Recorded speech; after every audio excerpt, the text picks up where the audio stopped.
Good morning, everyone, and thank you for joining us on this webinar on enterprise risk management as part of the Zurich Broker Development Network. So we're delighted that you've joined us this morning. And the aim of this webinar really is to provide you with an understanding of what enterprise risk management, or ERM, as it's often called, is, and the benefits that the organisations we work with, yourself and us, can get from having an effective ERM framework. Now, just before we get into the meat of the actual the session, we are going to record this session. So just to let you know that, we will record it and we'll share that recording with you afterwards, along with a copy of the slides that we use and also a feedback form. So we'll share that with you because we always like to get feedback on how these sessions work for you, and also any topics that you're interested in hearing from us about other than ERM. So we'll and as we go through, please feel free to ask questions in the chat. Just drop your questions into the chat as we go. We'll come to the questions at the end, probably. But yeah, feel free to drop them in at any point throughout the session, and we'll address them as and when.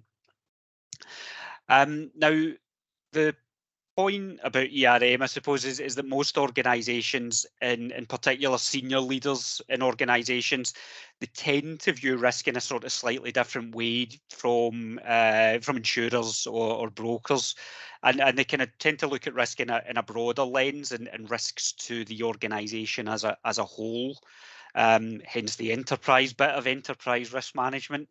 And I think as the commercial environment becomes more challenging, and we get risks constantly changing. So, cyber resilience, supply chain resilience, climate change, geopolitical disruption. We've got wars and incidents happening across the country, across the world, economic disruption, all of those types of things mean that actually having that handle on where your risks are and where the disruption might come from to your organisation is really important. And enterprise risk management is really a framework that helps organisations to manage the wide range of risks that they face, whether those risks are insurable or not. But I'm not really the expert. We've got two experts here to take us through the session. First of all, you'll hear from Victoria Gibson. So Vicky is a customer risk consulting lead for Zurich Resilience Solutions. And Vicky works with our customers on developing and implementing ERM frameworks and processes, to do exactly what I've said, to get ahead of those types of risks and to build resilience. And then the second person you're going to hear from is Joseph White, and Joseph is a project manager for Zurich Resilience Solutions, and probably most relevant for this discussion, gets involved and has led on the development of risk management information systems and ERM systems that help organisations to actually implement this stuff and manage their risks. So without further delay, Vicky, I will hand over to you. Thank you, Alan. Good morning, everybody. Lovely to see so many people on the call here today. As Alan said, we're going to be talking about all things enterprise risk management this morning. I'm going to start with, hopefully with a picture. And the classic question, what do you see? I don't know if anyone is able to put things into the chat or wants to share what they see in the chat. Generally, there's opinions are divided two ways on this picture. So some of you might see a person running through the woods, backpack on, and someone sees a dog. Very good. So I can see that someone said a dog already. So here we have the dog with his nose, his ears, and his little poodle tail. Sasquatch, yeah. Yeti. Oh, very good. I can see this is going to be a imaginative session this morning. That's very good. So why am I showing you this, apart from it just being a bit of a laugh on an otherwise dull Wednesday morning? This slide is typically obviously about risk perception and the way that people see things. People see different things in this picture, and the view of risk is no different to that. Risk can mean different things to different people, and differing risk appetites and views of what indeed constitutes a risk. So typically, a finance director, for example, or should we say a large insurer like Zurich, will have a historically very risk-averse view and be unwilling to enter into new and exciting areas of risk, whereas someone like a project manager or someone in an innovation team is likely to want to enter into new contracts or projects which could possibly incur more risk. So today we're going to be talking about risk generally, risk context, risk management. We've been asked to do a fairly sort of basic, so I'm looking at the answers that are coming in on the chat. We've been asked to do a fairly kind of basic session on risk management. So some of you may know much of what we're going to cover already, but we do hope there'll be a few nuggets and key takeaways for everybody today. And it's never too late to learn, because I've used this slide with customers and sessions previously. And quite recently, somebody said to me, they can see on the left here, where the tree is, they can see some dogs running out, disembodied dogs running out across the trees. I've never seen that before, and now they've mentioned it, I can't stop seeing those dogs. So there you go. Right, so we're going to start. A good place to start is with the big picture. Most of you will be aware of the Global Risks Report, which is published every year as part of the World Economic Forum. Zurich, obviously, we contribute to this report. If you haven't seen it before, it is always worth a look. Generally comes out in the new year, sort of January time. This year, or last year, should I say, the organisations were asked to estimate the likely impact or severity, if you like, of 10 risks, comparing them over a 2-year and 10-year period. So which risks did they think would have the most impact over each of those periods? So relatively short term versus quite long term. And there's clearly some sense of immediacy with these economic, geoeconomic, geopolitical and severe weather risks, those type of things, quite high on the agenda, which is probably what we'd expect to see. We have seen a trend of longer term risks like climate change starting to slide down strategic risk registers, because organisations were busy firefighting with lots of different issues. You know, obviously we've had COVID, we've had Brexit, we've had lots of other things going on, so they can lose sight of the longer term risks. But we do see things like climate change, sustainability starting to come back onto risk registers again now. Interesting point about this table, cyber risk, which is articulated here as widespread cybercrime and cybersecurity. I think that's the only one that has the same position for both 2 years and 10 years, which tells us that I think many organisations believe they're taking cybersecurity measures, but it's not going away. It's definitely being seen as something that's going to be around for a long time. And that is certainly reflected in the conversations we're currently having around cyber risk. It's a rapidly evolving risk, and the potential's always going to be there in some form. If you haven't seen it, I'll just give a plug to our article that a couple of my colleagues have published this week around the impact of cyber risk on the supply chain. If you want to link to it, just let us know, or just follow one of us on LinkedIn. I think it's been reposted.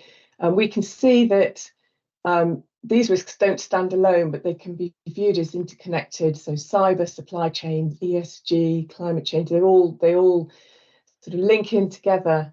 A very recent AXA report, so I'll give a plug to AXA as well, I'm sure they don't mind, in the last couple of weeks suggests that risks relating to AI and data feature in the top 10 areas, I think, for concern for UK, both the public and professionals. So there's generally concern about technology and certainly around the impacts of AI. And that report is also worth a read if you haven't seen it. So these long-term risks are going to be on the radar of the senior managers of any organisation, so all your clients basically, and maybe not in the kind of firefighting sense, but elements of these are going to be cropping up in the annual report, the ESG strategies, etc. So we started on the big picture. Let's put this into context of what this means for an organisation. What's actually keeping managers, I'm going to say it, keeping them awake at night, one of our favourite sayings. And this isn't an exhaustive list. Sarah, I don't think my slides moved on, has it? Hopefully you can see that now. Hopefully it's not an exhaustive list, but some of the key themes or the hot topics related to enterprise risk management. This is about how businesses are identifying risks in their own operating context against their own objectives. So when you see your clients, they'll be aware and probably concerned about the big picture risks we saw from as part of the GRR, economic stability, and obviously the wars in Ukraine and things that's going on in Israel and Gaza at the moment. But these topics are the ones they'll probably have on their risk registers as immediate concerns. And as I mentioned on the previous slide, they're not standalone issues, but usually interdependent and interconnected. And a lot of this is compounded by the fact that many organisations now are making resource cuts. So they may not have the luxury of a dedicated risk manager, business continuity manager, cyber risk team, etc.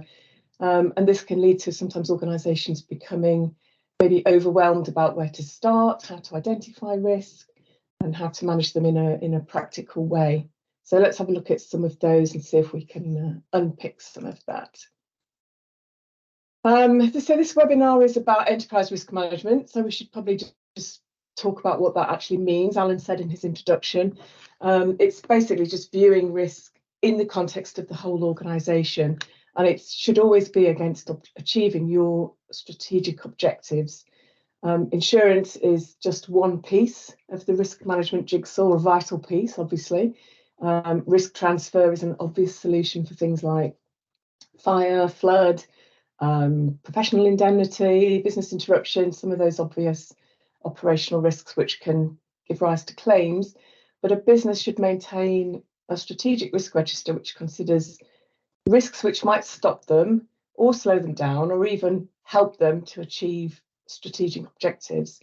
So this might be from, if you're a startup, getting vital investment or to launch a product, supporting longer term growth strategies or maybe an exit plan. In any of those cases, you want to make your business as healthy as possible. And that's all about enterprise risk management. Oops. So risk identification, how to do it. It is important not to get overwhelmed and to try to capture everything. Always go back to the fact that unless it affects your own strategic goals or objectives, it may not be a risk to you. It can be easy to get bogged down with details. I've seen, in fact, I've inherited risk register with over 100 risks on them, all just sitting there because no one's done a rationale exercise against current business objectives and the operating environment. Risk can come from many sources, internal and external. We sometimes call those risk factors or risk drivers. And there are various methods of identification, starting with a simple model like PESTLE or Steeple can be a good starting point, or some organisations like to think about wider factors within the operation environment.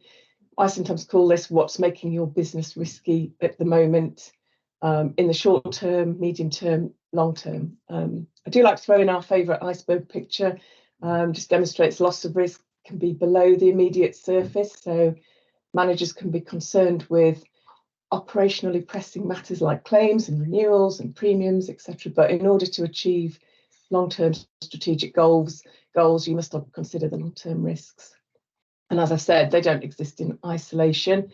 Many are interconnected or linked to more than one objective. And given what I've said about resource, so a lot of organisations, especially smaller or maybe mid-market organisations, probably don't have a dedicated risk manager. They may often just fall into the insurance manager's remit. So they sometimes can lose sight of putting those longer term risks into their own operational context and managing them accordingly. Joseph's going to be talking a little bit more in a minute about the risk management process, putting risks onto a risk register. I'm very fond of saying it's not managing a risk just to have it on a risk register. You need to know how you should be treating it, or tolerating them, or terminating, stopping the process. If you didn't notice, I've managed to sneak in the 4 T's of risk management there. So we've had transfer, which is outsourcing or insuring for risk, tolerating, treating, terminating. So unless you properly understand and manage those risks, you won't achieve organisational resilience. It's another seamless link into resilience. That's what we're all about, obviously, resilient solutions.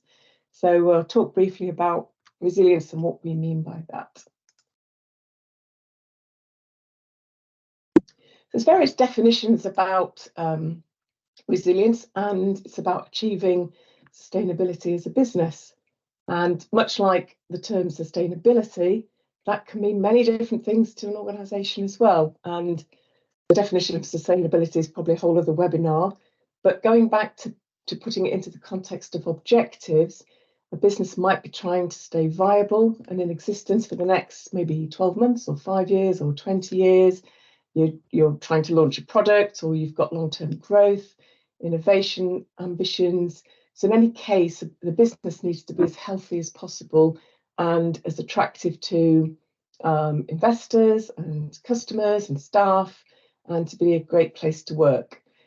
So you can only achieve resilience, we believe, through effective risk management. There's a little term there called bounce back ability, which I've always put this into an Alan Partridge kind of context, because I always think of bouncing back and bounce back ability as something he would say. But I was told quite recently that a footballer called Ian Dowie coined the phrase. Now, I've got no idea whether that's true or not, because it's the wrong shaped ball for me. I'm a rugby person. But if you don't believe it, you'll have the opportunity to challenge Joseph at the end of this session, because he's the one who told me about that. So there you go, Joe. Sorry, slides are playing up today. I just want to talk really briefly about risk appetite, which is, again, a whole other session to do it justice properly. Hopefully, it's obvious to everyone on this call that we are talking about risk like it's an everyday thing and it's inevitable and unavoidable, and that's because it is. Risk is totally unavoidable. It's necessary to take some amount of risk in order to achieve anything. If you translate that into everyday life activities like driving a car, crossing a road, boiling a kettle, in my husband's case, doing the hoovering. He only does that once a year, but of course it's better than anyone else ever does it. But he inevitably breaks either a part of the hoover or a part of himself. And that's absolutely a true story. So I tend to be risk averse when it comes around to that, and think it's easier just to do it myself, really. So it's important for a business to know when risk is acceptable or too much, or even when there might be an opportunity to take. And that's all about measuring risk versus reward. And as we saw at the start, people have got different perceptions of risk. So between these two pictures, I'm somewhere in between the middle. I don't want to be in the air, definitely, but I'm happier being in the water splashing around than just lying around looking at it. So everybody's got their own risk appetite, and it's important to understand where that line is. Excuse me.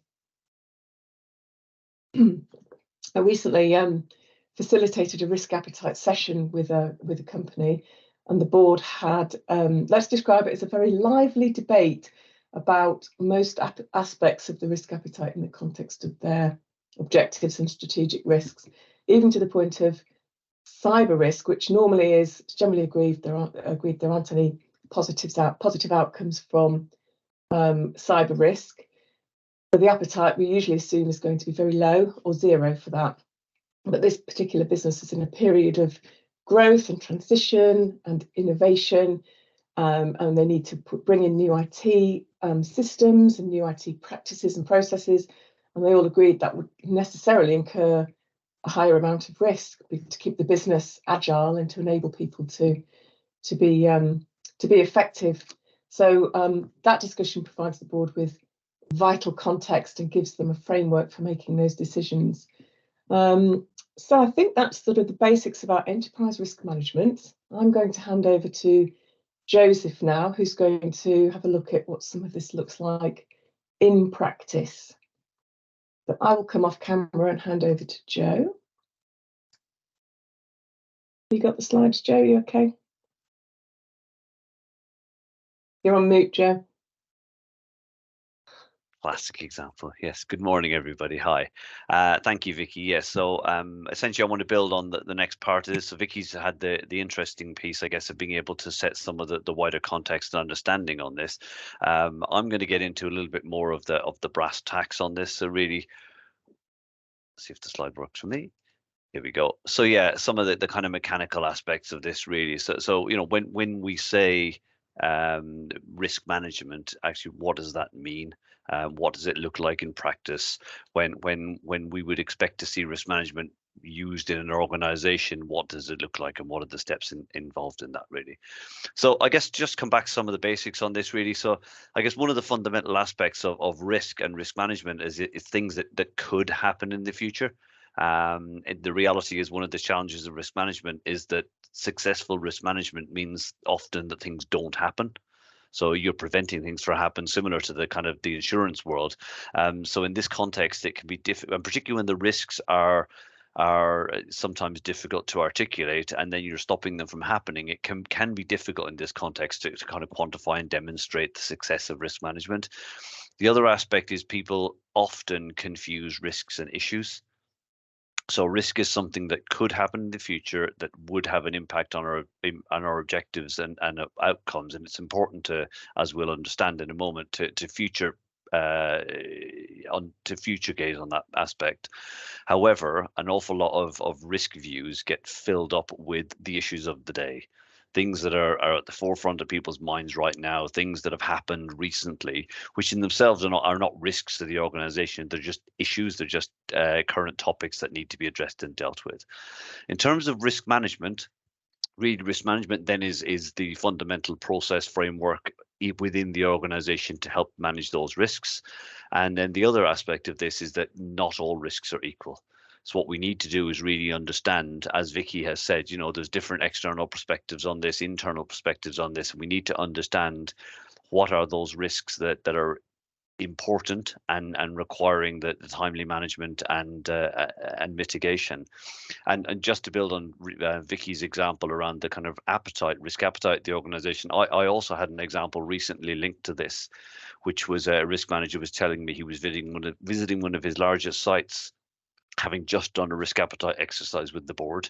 The site manager was regaling him with his extensive plans to make considerable risk management improvements to the site. And he had to turn around to him and say, similar to actually the tone of Vicky's statements, he had to say, well, actually, that as an organization, we're in a good position right now in terms of our appetite to this risk. However, in terms of IT, again, in this instance, we're not. So we don't actually have the resources to dedicate to those mitigation measures right now. We have to focus in a different area. Doesn't mean those risks are not relevant to the local area. It means in the context, actually, we're starting to judge the relative risks against each other. So how do we do this? Again, you know, potentially common to a number of you on the call, but there's a set of steps to this. So if I walk around each of these in turn and just kind of give you a feel for how this works, what I'll then do is I've got some examples to kind of show you guys what this looks like in practice and try and put some context around it. So as with any cycle, it starts at the top.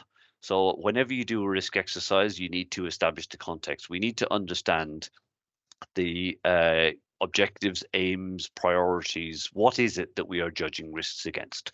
So if you're working with an executive team, for example, across a business strategy, you might be looking at risks across a 3 to 5 year timescale, for example, big picture corporate type of risks. However, if we're in a specific project or we're in a specific service area, you might find that the risks themselves, or if we're looking at risks on a shorter term nature, as Vicky mentioned earlier, you know, different horizons and different perspectives on the risks that we're identifying will have a significant bearing on the risks that come out of this. So before we launch into the whole piece of this, it's really important that everybody in the exercise or in the context understands the nature of what risks we're looking at here.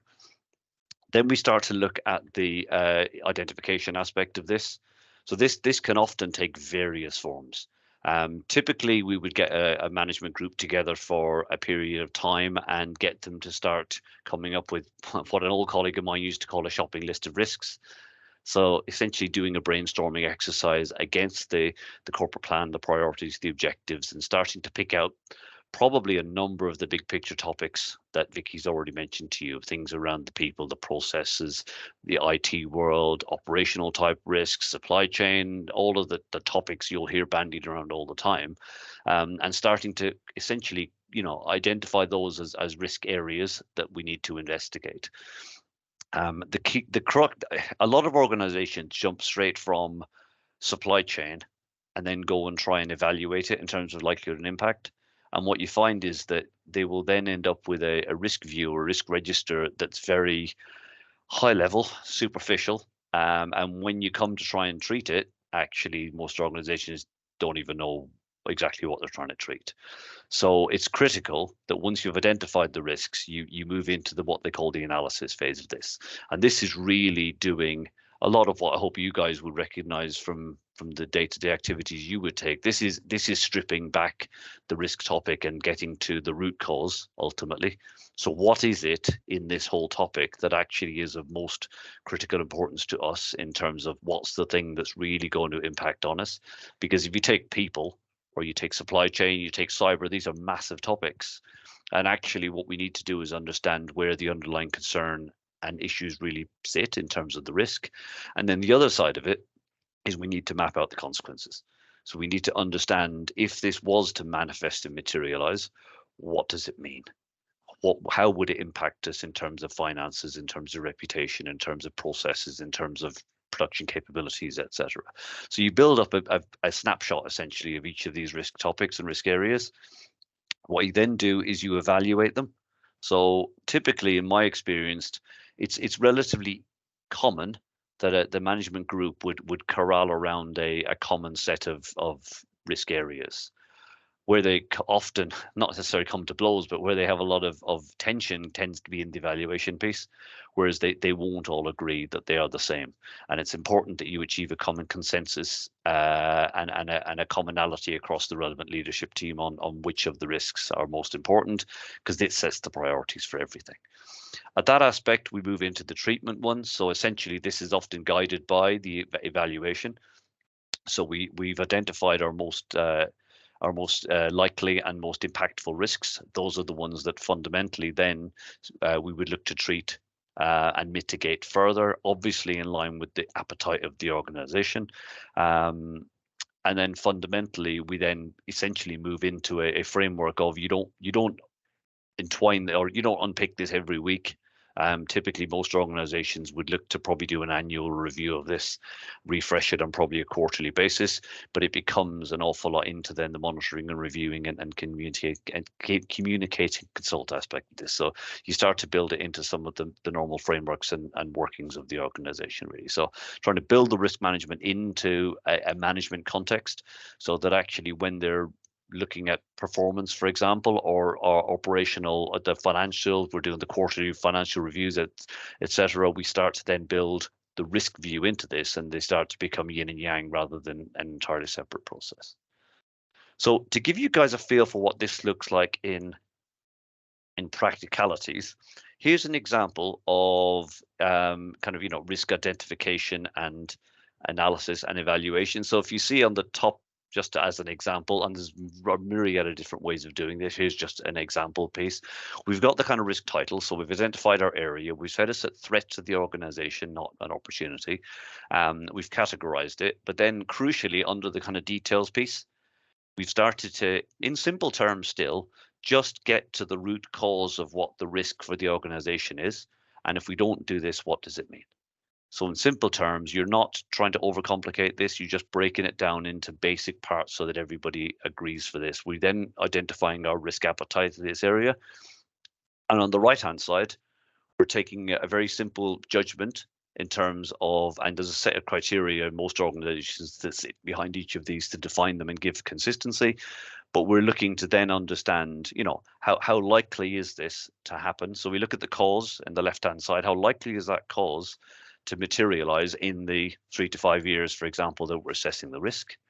And if it does, looking at the consequences, what impact will they have on us as an organization, and trying to build that quantum. So I say this is the piece where you don't often get a synergy across a leadership team. You wouldn't expect it. Your CFO is going to take a very different view often from your head of HR, from your from your head of production.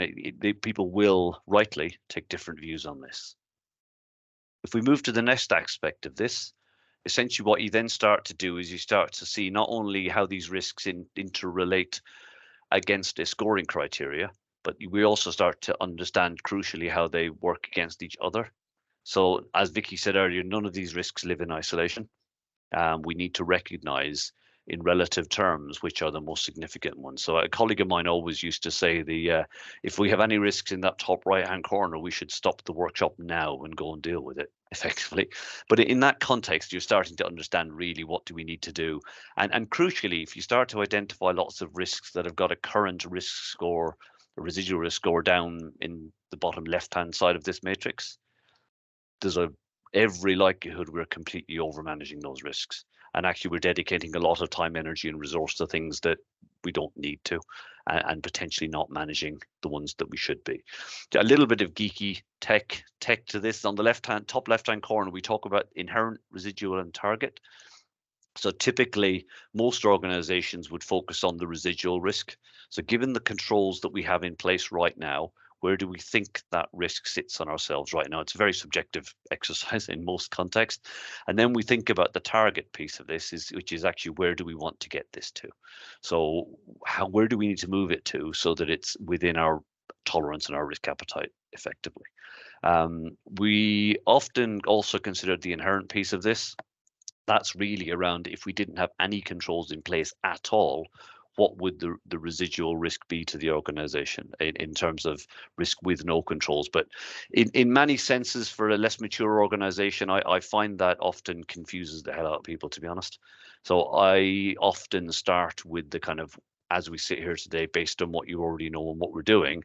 And then from a risk perspective, you can backfill the inherent risk to some degree. One of the things I'll touch on in a moment is it's critically important, I think, to keep this as simple and straightforward as possible. I'm just giving you guys a feel for it. The final piece then really is you start to bring this together into the kind of portfolio view. So this is what typically people would talk about. Sorry, I'll shoot the next one is. Typically people would talk about as the kind of risk register. You'll hear this term bandied around.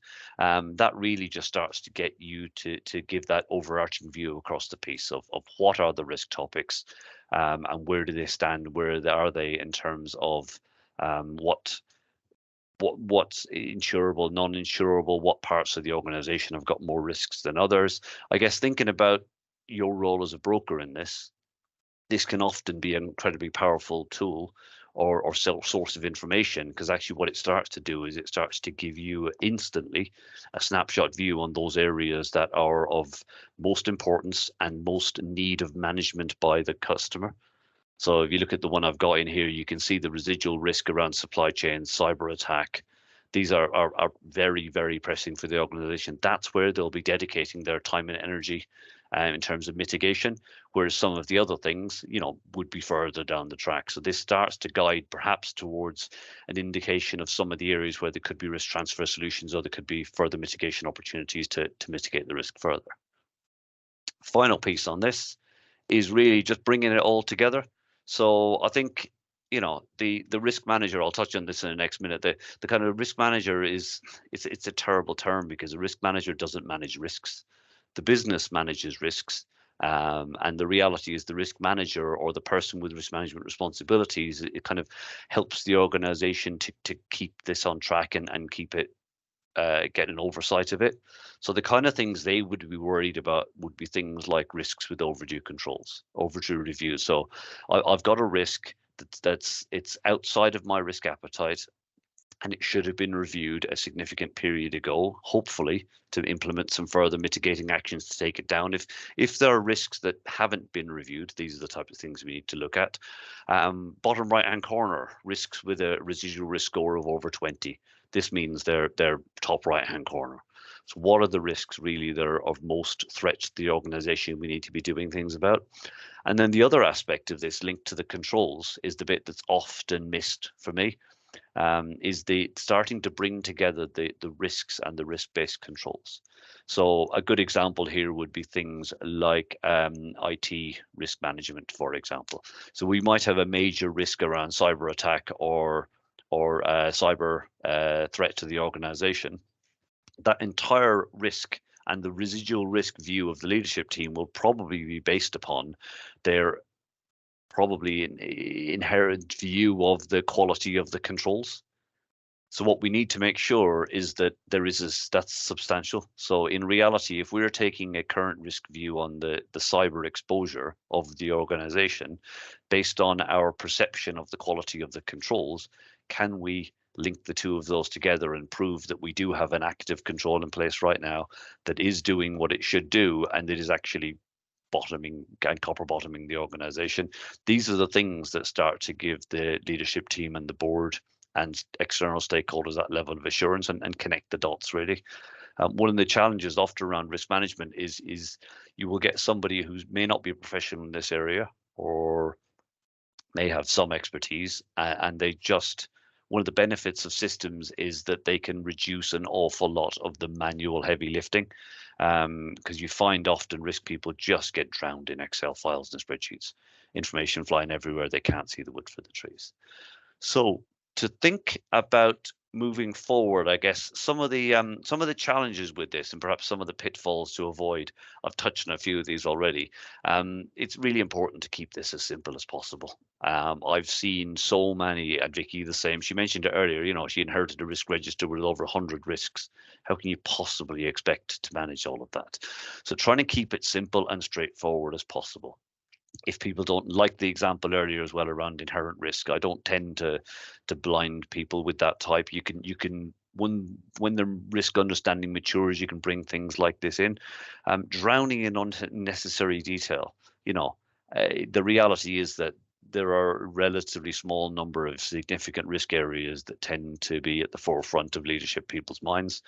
At any level of an organization, really, it's important to focus on those ones. You're better to identify a smaller number of risks and manage them really well than to just fill the thing full of content that you never get to. There's a real danger you spend all of your time identifying risks. So the whole front end, all you do is identify and assess risks, and we don't actually manage them. That's pretty commonplace. Silo thinking and practice. So the reality is that, you know, we don't understand the connectivity of these risks. My example earlier around risk appetite, you know, you get someone in one organization going off and managing lots of risks, actually not realizing that that's counter to how the organization wants to manage those at this point in time. None of these risks operate in isolation. So it's a bit like pulling the various levers in a factory. If you make significant changes around one area, so you might significantly impact on the health and safety risk. So let's put a lot of activities in place to reduce our health and safety risk in a production environment, for example. What you may find is that then has a knock-on impact from a people perspective in terms of the amount of autonomy or control or flexibility people have. So there's always a balance on all of this. And as I said earlier, the risk manager or a risk management person facilitates the process. They don't manage the risks. They help the organization to do this. If we can be successful on this, there's lots of benefits really to having this. So one of the biggest, some of the biggest ones are on here. I won't read them all out, but things like stakeholder assurance. So more and more investors and external stakeholders are expecting to see a risk register or a risk view as part of an organization's senior management.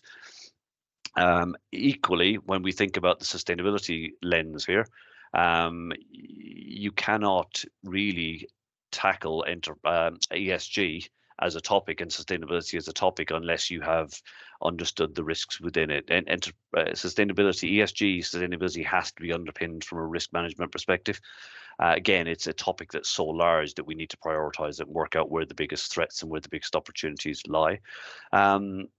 It's Vicky mentioned risk appetite and risk aversion earlier. Typically, we find you need to get a balance on this.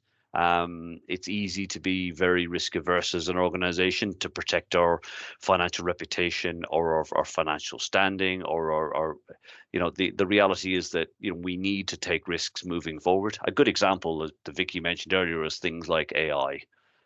A lot of organizations are running headlong away from AI right now because they're terrified of what an automated message might give to their customers, how they can use it. The reality is that I think we've accepted it isn't going away. So in reality, we need to start to work out how we can get our heads around this from a risk perspective and understand actually can we manage the risks sufficiently to enable us to then exploit the opportunity as an organization. I mean, ultimately, the final one I was just going to mention on here was you get into things like, major loss type scenarios here, and the reality is that how can you where these risks to manifest and materialize. I guess a lot of this is about you also being able to evidence and demonstrate that we didn't just fly by the seat of our pants here. Actually, we had robust and sound processes in place to help us mitigate this. We had identified this, and hopefully we've mitigated the risk to a significant period so that the risks don't materialize. But if they do, that we're able to manage them to a sufficient degree that they're not terminal to the organization or to the people within. So in summary, and we'll turn around to questions really. And I'll invite Vicky back onto camera in a second, and we can field those. Really, it's important to understand risk in the context of the operating environment. It's if you don't set the boundaries and really understand the parameters of what you're looking to assess and identify and manage before, you can just create an absolute cottage industry. Really consider risk against the strategic objectives. Most organizations, it's starting with the most significant, most important areas. If you get buried down in minor topics and minor areas, it'll just get sidelined as an organization. Keep it simple, really. As I say, there's a real temptation to overcomplicate this completely. I think it's really important to keep it as simple and straightforward as possible. Talk the language of the organization, and really, the days of, a spreadsheet with 25 columns going into minutiae scientific detail, you'll just switch people off in 2 minutes. Essentially, you're trying to keep it, you're trying to tease out of them what's most important to mitigate and manage. It enables that element of stakeholder assurance internally and externally. And in reality, the worst thing you can do is nothing. Just hoping that it won't go wrong isn't sufficient these days. It's about that balance of being able to have a pragmatic approach to risk management that enables the organization to move forward, but equally that doesn't drown it in too much science and too much complexity. So I will stop there. I'll hand back to Alan for the questions. Thank you. Thanks, Joe, and thanks, Vicky, for that. Really interesting just to see how these things actually work in practice. Please put any questions that you have in the chat. We'll try and deal with as many as we can in the time remaining. So yeah, please ask any questions that you've got. No such thing as a silly question. So anything that's occurred to you during the presentations, during the talk there, just please add into the chat, and we'll put it to either Joe or Vicky or both. But while people are maybe thinking about questions that they might have, I was just wondering who does that, because we talked about the role of the risk manager, and I'm just wondering, many organizations won't have a dedicated risk manager. They might have someone who does that as part of the role, or how does this work when you don't have someone who's kind of a full-time risk manager, if you like? I don't know, Joe or Vicky, whoever wants to take that one first. Yeah, I can start off. I'm sure Joe can add. Yeah, it is something that we're seeing definitely. The dedicated sort of risk manager they're becoming fewer and fewer, and it tends to start to fall to another person's remit. So typically like an insurance manager or audit manager, and obviously there are complications associated with those roles taking on the role of risk manager, because you need to be objective when you're identifying risks. And I think it's really important that, I think Joe referred to, the risk manager is not the person who is managing the risks necessarily. They should have oversight and accountability perhaps for it, but risks should have their own owners operationally. So I think it's really important to say that, you know, risk should be owned by the managers, the areas of the organisation, and it shouldn't be assumed that it's just another person's responsibility.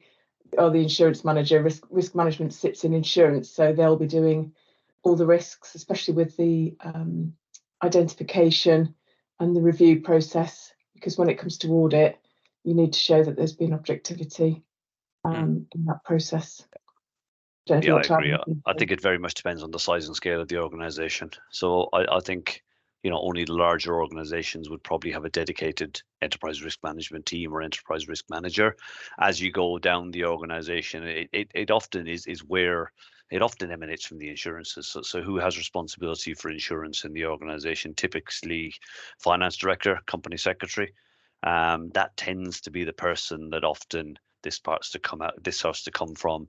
Equally, sometimes it can come from a facilities perspective. So you might find it somebody from an asset management or a property perspective who starts to understand the physical risks. It might be HSEQ. So there can be a range of areas. I'm not saying every organization should just go out and recruit a risk manager now, but it's whoever has responsibility for that needs to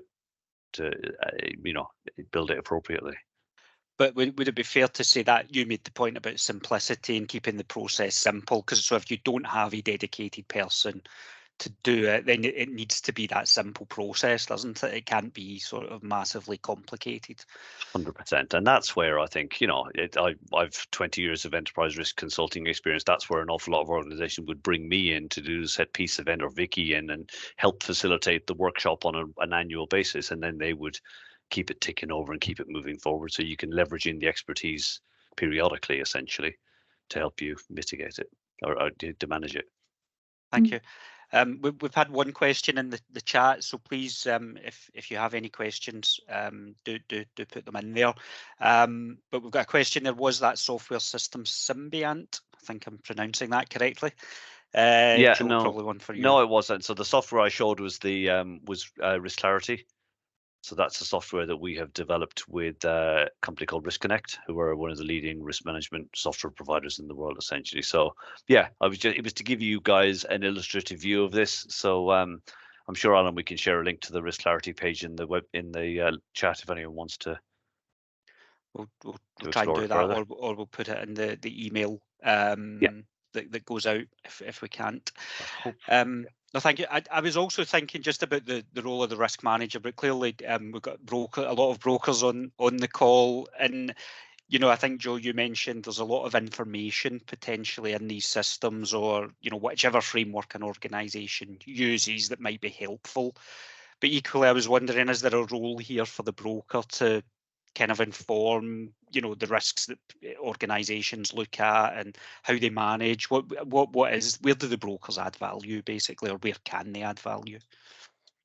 Yeah, I kind of go with this and let Vicky chip in. I think there's two aspects. I think one is you're right. I said so part of it is informing that process. So actually, when the customer, I think, is identifying and understanding where their big risk exposure areas sit, and actually how well controlled they are, is in getting involved in that conversation, help to inform that piece.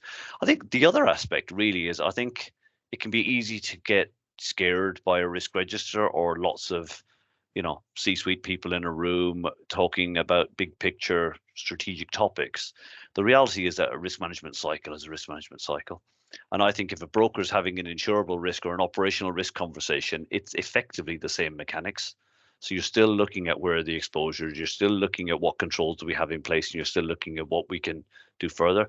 So I think there's a large element of also taking the learned knowledge and experience from that area and just broadening it into a wider management conversation. I hadn't thought of it like this type of scenario, which obviously every broker should have an expertise in doing that. Vicky?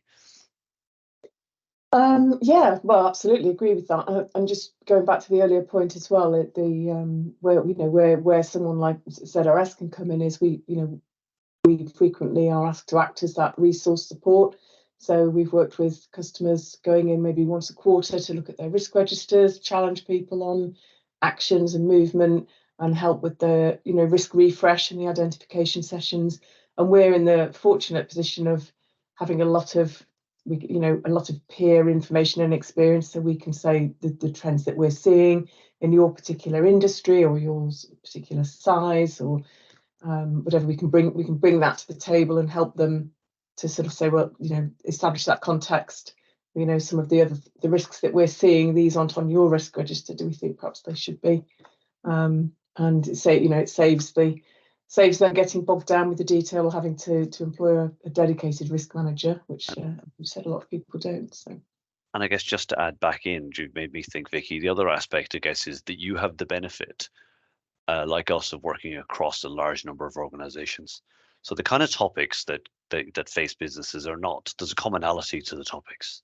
But if you've seen examples of where one organization has managed to mitigate or remove a significant risk topic, actually then being able to share that learning with another one can be huge.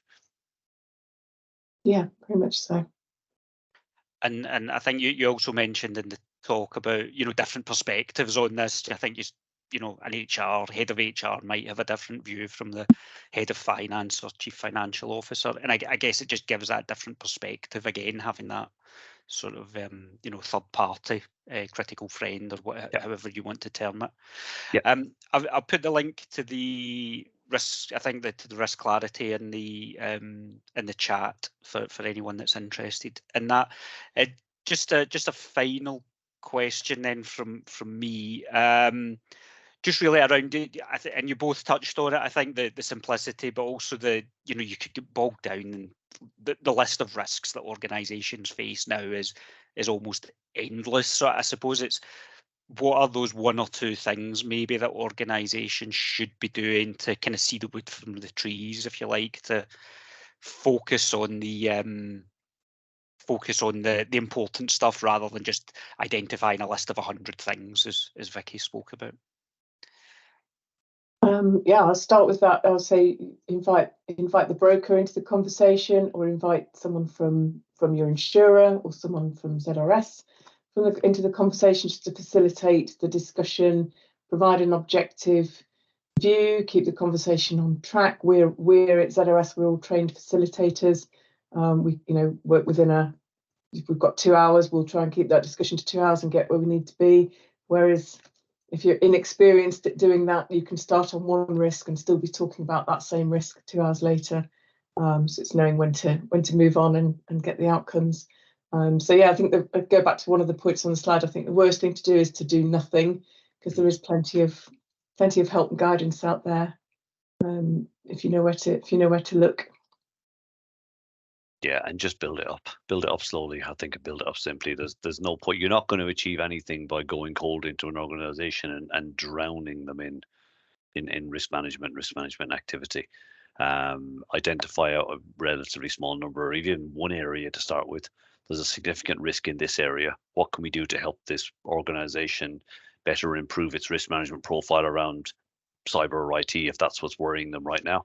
And actually, when we demonstrate good risk management there, then they say, actually, we've addressed this one. Can we now look at supply chain? Can we now look at this? And the thing starts to grow legs. Well, thank you. We've got one final question in the Q&A actually. So how large does a client need to be for one of the Zurich RM team to visit them? So I don't know, Vicky. Nothing is too large or too small. We are completely bespoke and tailor the approach to the organisation. So if it's a very small enterprise, I've done risk management and business continuity clinics with a effectively 1, 2, 3 person organisations, right through to, you know, global, you know, international organisations as well. I would say the larger organisations are the ones who are probably more likely to have a team in place. So we perhaps add more value to a smaller organisation where they don't have that resource. But even with the larger ones, we do get asked in to provide that critical friend, objective review angle, which people find useful. So anyone really is the answer to that. Thank you. And if people want to, I think you mentioned at the start, Vicky, you're on LinkedIn, the two of you, if people want to continue the conversation. So I just wanted to say thank you. I'll draw it to a close now. Thank you to Joseph and Vicky for leading us through that. Thank you to all of you for joining us. We will send an email in the next day or so with a copy of the recording and the link to the slides. And also that feedback form I mentioned, which will have a survey for additional topics that you might want to ask. So thank you, and yeah, I'll let you go on with the rest of your day. Thank you. Thanks, everyone.